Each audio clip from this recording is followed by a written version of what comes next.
Welcome back, deep divers. Ready for another fascinating journey into the past. Always excited to dive in. Today we're tackling primitive secret societies, a topic that's both mysterious and surprisingly relevant to, well, understanding how societies function even today. Absolutely. It's like peeking behind the curtain of early human social structures. And our guide for this deep dive is Hutton Webster's 1908 book, Primitive Secret Societies. Now, don't let the title fool you. There's nothing dry or dusty about this book. It's packed with incredible insights into, well, how these societies worked, what they believed, and what they can teach us about the very foundations of, human interaction. It really challenges our assumptions about early societies. We often picture, survival of the fittest. But even then, there was this incredible emphasis on belonging, on structure, on passing down knowledge. Like, yeah, you had to fight to survive, but you also had to fit in, right? Exactly. It wasn't just about individual strength. It was about the strength of the group, the community. And that's where these secret societies come in. They weren't just about, like, keeping secrets. They were about shaping individuals and ultimately shaping entire They societies. were like the glue that held everything together, providing a framework for, well, for everything from education to social behavior to spiritual beliefs. So let's jump right in, shall we? The book starts by talking about something that pops up across cultures worldwide, the men's house. Now, you might picture a simple hut, but we're talking about something much more than that. Oh, yeah. We see everything from, simple platforms for gatherings to incredibly elaborate decorated houses. Think Good. Humboldt Bay for those platforms. But then you go to New Guinea, places like Dubu, Moorea, Eremo, and you've got these incredible structures, almost like works of art. It's amazing how this one concept, the men's house, could be so diverse and yet, like, so universal. Right. Because despite the variety, they all served a similar purpose. They were a space, often physically separated, where men could, bond, learn, and prepare for their adult roles. It's like, okay, you're not a kid anymore. Time to step up and learn what it means to be a man in this society. Exactly. And the book gives us some really cool examples. Like in the Gilbert Islands, they had maniapa with designated seating for noble families. Hmm. Imagine the power dynamics at play there, right? Oh, yeah, definitely a pecking order even within the men's house. Mhm. And then in Samoa, they had philatel, which were considered spirit houses. So you've got this added layer of spiritual significance. It's fascinating, isn't it? How the same basic concept to be adapted and, well, infused with the specific beliefs and values of each culture. It really highlights how central this idea of like separating men from women and children was to, to their whole way of life. And this brings us to another key point, initiation. Ah, yes, the heart of it all, the ritual that marked the transition from boyhood to manhood. So what did it actually mean to become a man in these cultures? Was it just like a party or something far, far deeper? Oh, it was way more than just a celebration. Think of it as the ultimate test, the proving ground where boys were transformed into men. And this wasn't optional, right? Webster emphasizes that it was compulsory. If you wanted to be a part of the tribe, you had to go through it. It was the only way to gain full membership in the tribe, to participate in decision making, to have a voice, to even get married. So, like, serious consequences if you tried to skip out on this. Oh, absolutely. Webster describes those who avoided initiation as, like, outcasts. They were denied tribal privileges, mocked, ridiculed. He even uses these terms like milksops and pariahs. It was basically social suicide.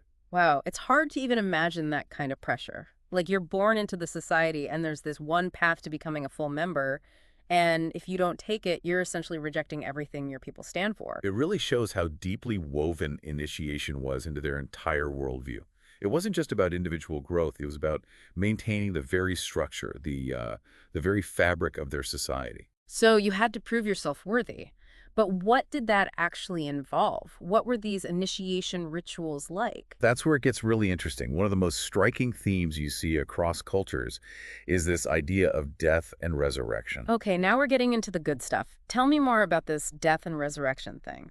So the rites often mimicked the death of the boy and the rebirth of the man. It was a symbolic shedding of the old self, a complete transformation. So it was like they were literally dying and being reborn into this new identity. Yeah, it's a powerful concept, right? And the ordeals they went through were designed to, Well, to really drive that point home. Give us the details. What kind of ordeals are we talking about here? Oh, we're talking intense physical and mental challenges. Think depilation, tattooing, scarification, circumcision, tooth avulsion even. We're talking fasting, seclusion, exposure to harsh conditions. Wow, they didn't mess around. They really pushed these young men to their absolute limits. It's like something out of a movie, you know?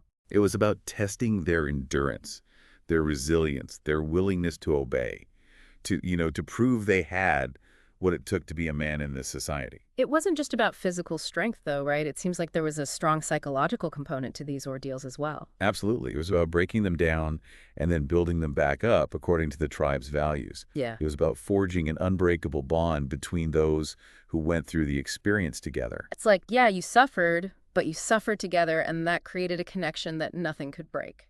Exactly. And remember, some of these practices might seem even more, well, intense to us. The book mentions things like cannibalism. Whoa, okay, now that's a whole other level. Right. It suggests that some ordeals may have had even deeper, possibly magical meanings beyond just proving your bravery. It's like, yeah, we're tough, but we're also connected to these ancient forces, these spiritual powers that, make us who we are. It's a fascinating glimpse into a worldview that's so different from our own. So we've got these intense rituals, these incredible ordeals. But who are the ones orchestrating all of this? Who are the masterminds behind these transformative experiences? Ah, that's where the elders come in. They were the keepers of the knowledge, the holders of the secrets, the gatekeepers of manhood, you could say. So, imagine being a young initiate, facing all these challenges, knowing that the elders held your fate in their hands. Talk about pressure. Oh, absolutely.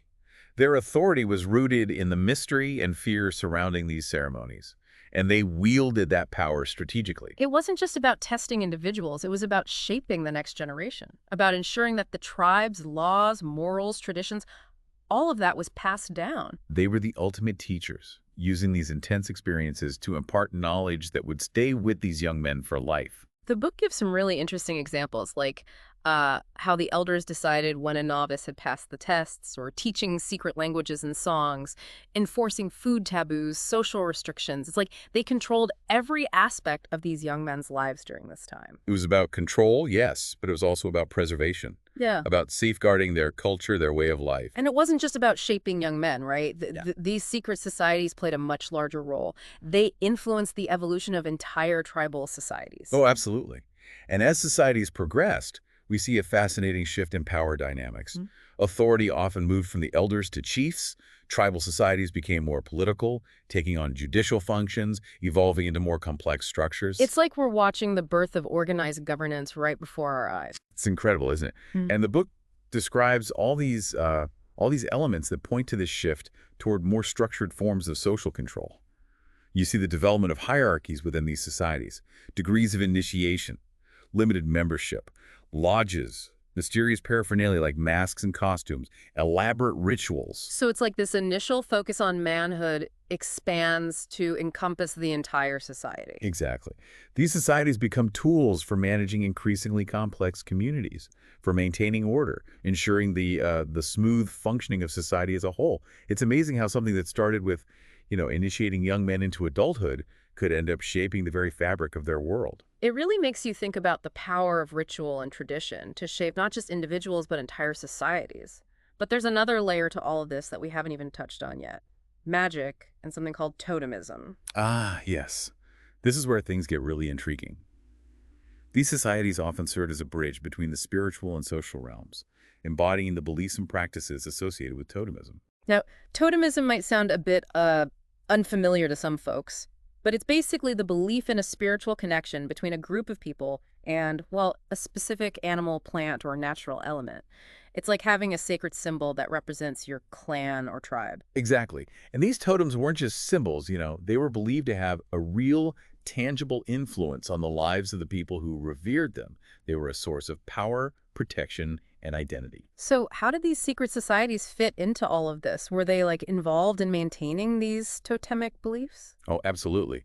In fact, they played a crucial role. They were often the guardians of this sacred knowledge, the ones who understood the the intricate relationships between humans and their totems. So they were like the keepers of the tribe's spiritual flame, making sure those beliefs were passed down through generations. Exactly. And as we delve deeper into this world, you'll see just how intertwined these societies were with the spiritual lives of their people. It wasn't just about the men, though.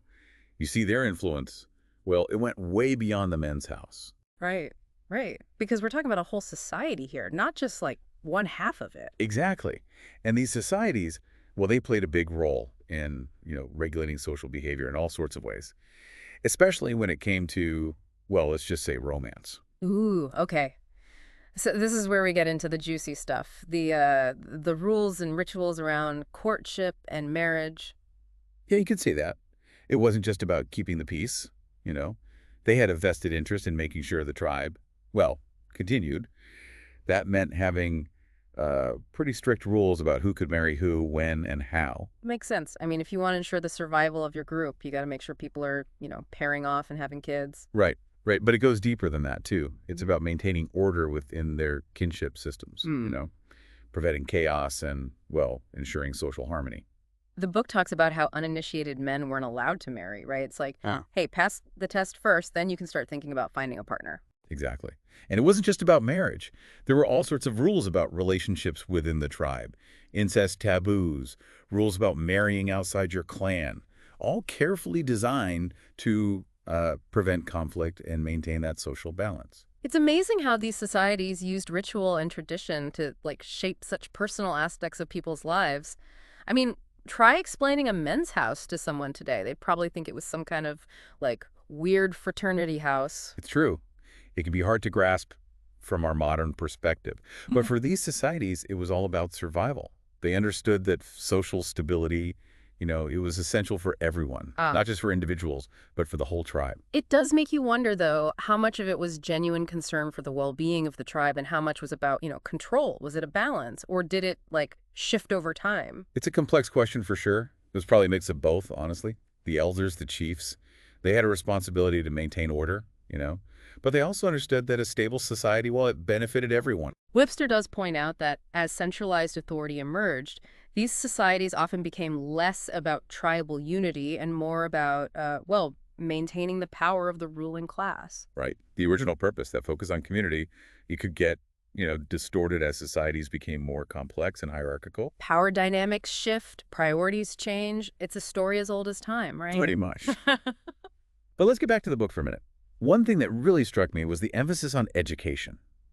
These initiations, they weren't just about enduring hardship. They were about teaching these young men the tribe's laws, morals, traditions. It was like a crash course in their entire culture. Yeah. Yeah. It's like instead of reading about it in a textbook, you were thrown headfirst into the experience. You definitely remember those lessons. Exactly. And it wasn't just passive learning either.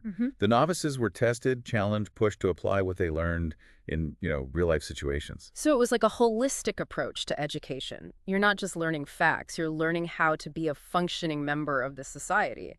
Right. Combining physical, mental, and spiritual elements. It's actually pretty impressive when you think about it. And Webster says these lessons weren't temporary. They shaped these young men for life. Talk about a lasting impact. That's the power of experiential learning. It's not just about information. It's about, well, internalizing it, making it a part of who you are. Makes you wonder if we've lost something in our modern world.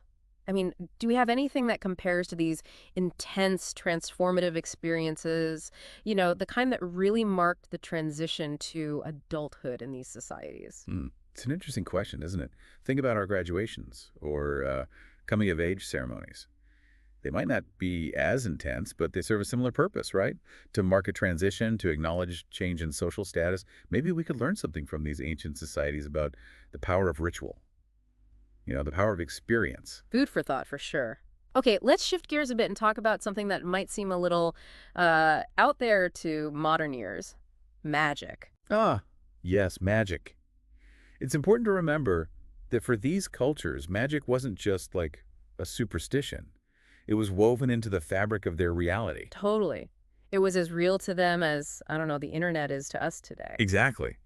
And the book describes how secret societies often became repositories of magical knowledge and rituals. They were the ones who knew how to, make it rain, heal the sick, ward off evil spirits. So they were like the The shamans, the medicine men, the wise women of their time. In a way, yes.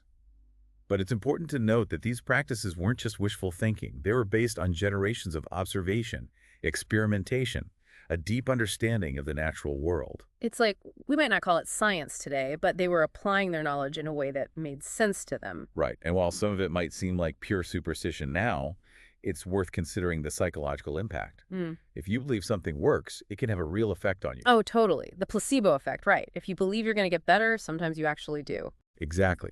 It's likely some of these magical practices worked, at least in part, because people believed they would. And that belief, that sense of hope, of agency, it can be incredibly powerful. So it's not about dismissing it all as like primitive nonsense, right? It's about trying to understand it in context. Precisely. And it's worth noting that some of these magical practices might actually have had practical applications that, well, we're only starting to understand now. Like using certain plants for medicinal purposes or rituals that promoted social cohesion? Exactly. It's too easy to label something as magic and dismiss it without considering the deeper significance it might have held. We can learn a lot from these ancient cultures if we, keep an open mind. Okay, so we've got magic, we've got ritual, we've got social structure, but as fascinating as all of this is, these societies didn't exist in a vacuum, right? They had to adapt, they had to change. And that brings us to their decline. As societies evolved and interacted with the outside world, these secret societies, well, they face new challenges. The book specifically mentions the influence of missionaries and traders, who brought with them new ideas, new ways of life that often clashed with traditional practices. Right, and it wasn't just external forces. Things were changing from the inside as well. So they were getting squeezed from both sides. You could say that as societies evolved, the traditional functions of these societies, well, they just became less relevant. Centralized authority emerged, taking over some of their roles.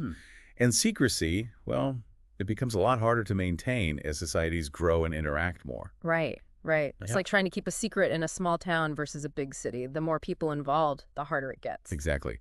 And as their power diminished, many of these societies, well, they just disappeared or they transformed into something else. Like social clubs, right? Yeah. The book mentions some becoming purely focused on like entertainment and camaraderie, not so much the ritual and social control aspect. It's like they lost their teeth, so to speak. Yeah. Others became more dramatic organizations, preserving the spectacle of the rituals but losing that deeper meaning. It's kind of a sad ending, isn't it? Like watching something that was once so vital fade away. It is a bit melancholic, but even in their decline, they left behind this incredible legacy.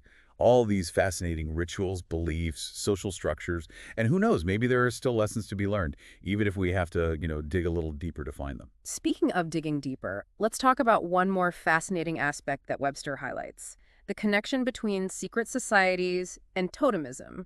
Remember, we talked about totemism earlier, that belief in a spiritual connection between a group of people and a specific animal, plant, or natural phenomenon. Right, and this is where it gets really, really interesting. These societies often served as a bridge between the spiritual and social realms. You see, they embodied the beliefs and practices associated with totemism. So it's not just about having a totem, it's about how these societies wove those beliefs into everything they did. Exactly. And remember, these totems weren't just symbols. They were believed to have real power, real influence over people's lives. They were a source of power, protection, identity. They really did. It's like trying to imagine what it would be like to live in a world where those kinds of beliefs were just, part of everyday life, where you really felt that connection to a bear or an eagle or whatever your totem was. Right. It's such a different way of thinking. Oh. But I guess, if that's all you've ever known, it just makes sense. It's your reality. Exactly. And even though we can't, go back in time and experience it firsthand, we can see how those beliefs played out in their practices, their social structures. The book talks about how they would incorporate totemic beliefs into their initiation rituals, right? Like dances that mimicked the movements of their totem animal, stories that explain their origins, maybe using objects that, represented the totem. Right. It's like they were trying to bring those beliefs to life to make them, tangible. It wasn't just about learning about your totem. It was about experiencing it, becoming one with it through these rituals. Exactly. And you can imagine how powerful that must have been, especially for those young initiates, going through those intense rites of passage and then feeling that connection to something bigger than themselves, something ancient and powerful. Yeah, it's like you're not just becoming a man, you're tapping into this source of like primordial energy, you A know? really powerful concept. And remember, that connection wasn't just symbolic. It was believed to give you real power, real protection. Like, if your clan's totem was a bear, you might believe that you inherited some of that bear's strength and ferocity. Makes sense. It's like a like drawing strength from your ancestors, from the very forces that, shaped your world. No wonder those beliefs were so strong. And those beliefs, they weren't just personal either. They had a big impact on, well, on how society was structured. Like Webster mentions how certain clans might be responsible for specific tasks or rituals based on their totem. So it's like your spiritual connection determined your social role. In a way, yes. Hmm. It's a level of interconnectedness that's hard to grasp from our modern perspective. And there were all sorts of rules around, how you interacted with your totem. Like you might be forbidden from hunting or eating your totem animal, or you might have special obligations to protect it. Exactly. It's like having a whole set of social and ethical guidelines based on your relationship with nature. It's a really different way of thinking about the world. It really is. And it makes those secret societies even more fascinating because they were like right at the heart of it all. They weren't just keepers of secrets. They were the keepers of the tribe's spiritual flame. They were the ones who kept those beliefs alive, who passed them down through generations. And it's important to remember that those beliefs weren't static either. They evolved over time, shaped by the changing needs of the society, by the forces of nature. Right, right. It's a dynamic process. And so as we wrap up this deep dive into the world of primitive secret societies, I gotta say, I'm in awe. It's incredible how much we can learn about these cultures by exploring their rituals, their beliefs, their social structures. It's a good reminder that even in societies that we might consider, primitive, there's this incredible complexity.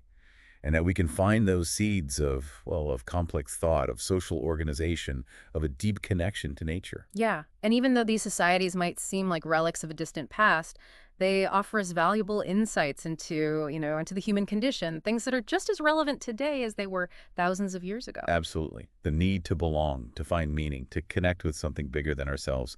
Those are universal human desires. And those desires, they've been driving us since the dawn of humanity. So deep divers, we encourage you to, keep exploring, keep questioning, keep seeking out those hidden wonders of the past. Who knows what other secrets are waiting to be uncovered? Until next time, keep diving.